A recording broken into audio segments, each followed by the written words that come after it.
الحمد لله رب العالمين والصلاة والسلام على أشرف الأنبياء والمرسلين أما بعد فأعوذ بالله من الشيطان الرجيم من همزه ونفخه ونفثه بسم الله الرحمن الرحيم رب اشرح لي صدري ويسر لي أمري واحلل عقدة من لساني يفقه قولي اللهم انفعنا بما علمتنا وعلمنا ما ينفعنا وزدنا علما بشر عبادي الذين يستمعون القول فيتبعون أحسنه أولئك الذين هداهم الله وأولئك هم أولو الألباب أعوذ بالله من الشيطان الرجيم بسم الله الرحمن الرحيم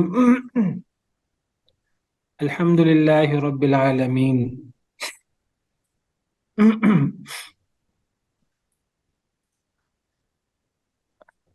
پچھلے لیکچرز میں ہم نے سورہ فاتحہ اور سورہ فاتحہ کی اہمیت اور سورہ فاتحہ کے نام، ان ناموں کے معنی وغیرہ ان کے بارے میں کچھ پڑھا تھا۔ آج ہم سورہ فاتحہ شروع کرتے ہیں باقاعدہ۔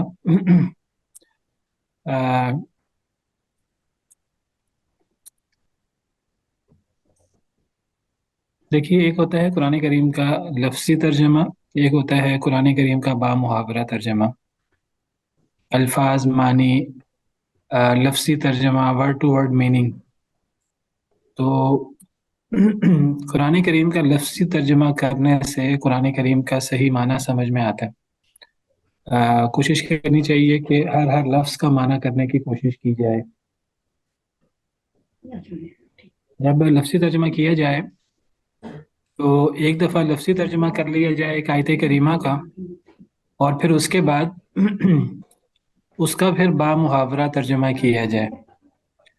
لفظی ترجمہ کرنے کا فائدہ یہ ہے کہ لفظی ترجمہ سے ایک ایک لفظ کا معنی سمجھ میں آئے گا کہ کس لفظ کا کیا معنی ہے، لیکن لفظی ترجمہ سے ایک ایک لفظ کی تو سمجھ آ جائے گی،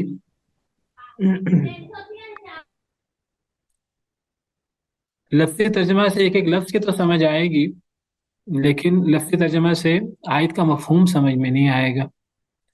تو آیت کا مفہوم سمجھنے کے لیے پھر بامحاورہ ترجمہ کیا جاتا ہے کہ بامحاورہ اس کا ترجمہ کیا ہوگا۔ تو بامحاورہ ترجمہ کرنے سے آیت کا مفہوم سمجھ میں آتا ہے کہ اللہ تعالیٰ کیا کہنا چاہتے ہیں، کس طرف توجہ دلانا چاہتے ہیں، آیت کا مقصود کیا ہے۔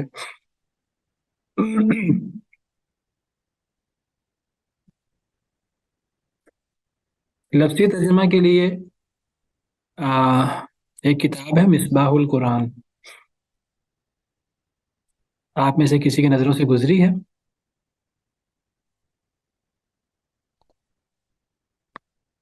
مصباح القرآن عبد الرحمن طاہر صاحب، پروفیسر عبد الرحمن طاہر صاحب کی کتاب ہے۔ نہیں سر۔ جی سر، لفظ بائی ورڈ بائی ورڈ ترجمہ اس کے اندر۔ جی جی، یہ ہماری ویب سائٹ ہے kitabussunnah.com، میری سپرویژن میں ہی چل رہی ہے ویب سائٹ۔ تو اس ویب سائٹ میں آپ کو مل جائے گا، تقریباً اردو کی ہر کتاب مل جاتی ہے۔ اگر میں یہاں لکھوں مصباح القرآن،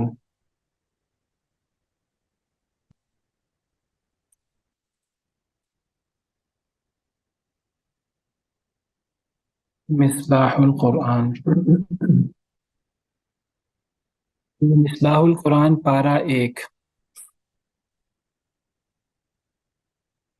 یہ آ گئی ہے۔ اس کو تقریباً 28,000 لوگ، 28,223 لوگ دیکھ چکے ہیں، ڈاؤن لوڈ وغیرہ کر چکے ہیں۔ میری آواز آپ کو صحیح آ رہی ہے؟ جی سر۔ جی جی سر۔ جی جی، تو یہ مصباح القرآن کے نام سے ہے۔ اس پہ کلک کریں گے تو اس کے جو باقی حصے ہیں وہ بھی آپ کے سامنے آ جائیں گے۔ یہ 6واں پارہ ہے، یہ 7واں پارہ ہے، یہ 8واں پارہ ہے، یہ 9واں پارہ ہے، اور اسی طرح تمام پہ کلک کریں گے تو اس کی ساری جلدیں، ساری والیومز اس کے آپ کے سامنے آ جائیں گے۔ تو یہ ہر پارے کو انہوں نے الگ الگ رکھا ہوا ہے. تو اس وقت ہمارے سامنے پارا 1 کھلا ہے. تو اس کا مختصر تعارف، کل صفحات کتنے ہیں اس کتاب کے، یہ اس کا مصنف کون ہے، پروفیسر عبدالرحمن طاہر، اور اس کتاب کا نمبر کیا ہے ہماری ویب سائٹ میں، اور اس کے موضوعات کیا کیا ہیں، فہم قرآن، قواعد لغات القرآن، تراجم قرآن، ہماری ویب سائٹ پہ کبھی اپلوڈ کی گئی، جمعہ 12 اکتوبر 2012. اس کا ناشر کون ہے؟ اس کا فائدہ یہ ہے کہ یہ جو اس کے مصنف ہیں، اگر آپ مصنف پہ کلک کریں گے، مصنف کے نام پہ اگر رائٹ کلک کریں، الگ لنک پہ کھول لیں، تو اس مصنف کی جتنی بھی کتابیں ہماری ویب سائٹ پہ ہیں وہ ساری آپ کے سامنے آ جائیں گی. معلم القرآن کے نام سے ان کی کتاب ہے، مصباح الصلاۃ کے نام سے ان کی کتاب ہے، تمرین القرآن کے نام سے ان کی کتاب ہے، اور پھر مصباح القرآن پارا 1، مفتاح القرآن کے نام سے گرامر وغیرہ کی ان کی کتاب ہے. تو ہماری ویب سائٹ پہ ان کی مختلف 5 کتابیں ہیں، جن میں سے ایک کتاب کے 30 حصے ہیں، باقی مزید 4 کتابیں. تو یہ میں دوبارہ پچھلی ونڈو پہ آ گیا ہوں. تو اگر ناشر پہ میں آؤں گا بیت القرآن کے نام سے، تو ناشر پہ کلک کروں گا تو اس ناشر کی جتنی کتابیں ہیں وہ آ جائیں گی.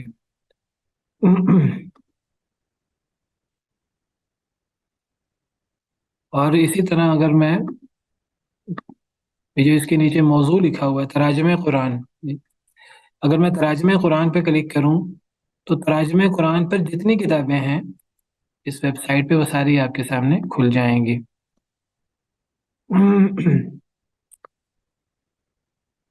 تراجم قرآن پر یہ کتابیں، آسان ترجمہ قرآن حافظ نذر احمد صاحب کا، آسان ترجمہ قرآن القرآن الکریم پروفیسر محمد رفیق چودھری صاحب کا، فتح محمد جلندری صاحب کا. تو یہ اس طرح کر کے اس ویب سائٹ سے آپ فائدہ اٹھا سکتے ہیں. یہ اردو کتب کے حوالے سے یہ ویب سائٹ ہے. تو اس میں مصباح القرآن کی ساری جلدیں موجود ہیں. اگر آپ نے ڈاؤن لوڈ کرنا ہے اس میں سے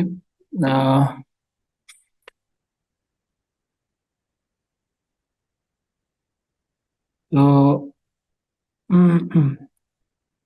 یہ اس کا پہلا پارا ہے، یا ڈاؤن لوڈ میں آ جائیں تو یہ 41 MB اس کا سائز ہے. اس کو ڈاؤن لوڈ کر لیں گے تو یہ آپ کے لیپ ٹاپ میں، آپ کے موبائل پہ ڈاؤن لوڈ ہو جائے گی بک.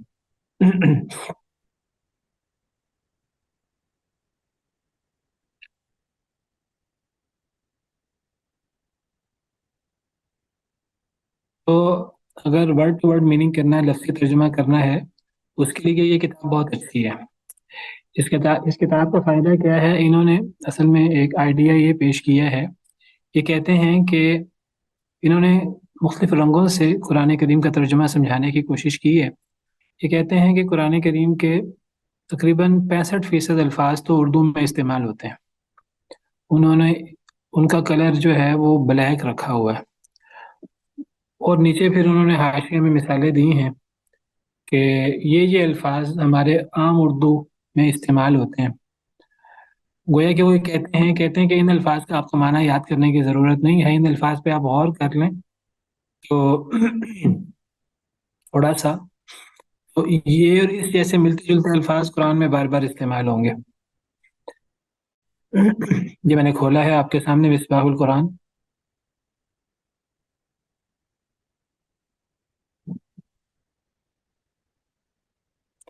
یہ اس طرح کر کے، یہ دیکھیے نیچے انہوں نے لکھا ہے کالا رنگ اردو میں مستعمل الفاظ کے لیے. ان کا کہنا یہ ہے کہ قرآن کریم میں تقریباً 65% الفاظ ایسے ہیں جو ہم عام اردو میں استعمال کرتے ہیں. 65%. کہتے ہیں تھوڑا سا الفاظ کو چینج کریں تو وہ الفاظ کا معنی آپ کر لیں گے. مثال کے طور پر یہ ہمارے سامنے، مثلا یہ اگر سورہ فاتحہ ہی ہے تو سورہ فاتحہ میں ہی یہ سورہ فاتحہ ہے. دیکھیے اس میں الحمد للہ رب العالمین الرحمن الرحیم مالک یوم، یہ سارے بلیک کیے ہوئے ہیں انہوں نے.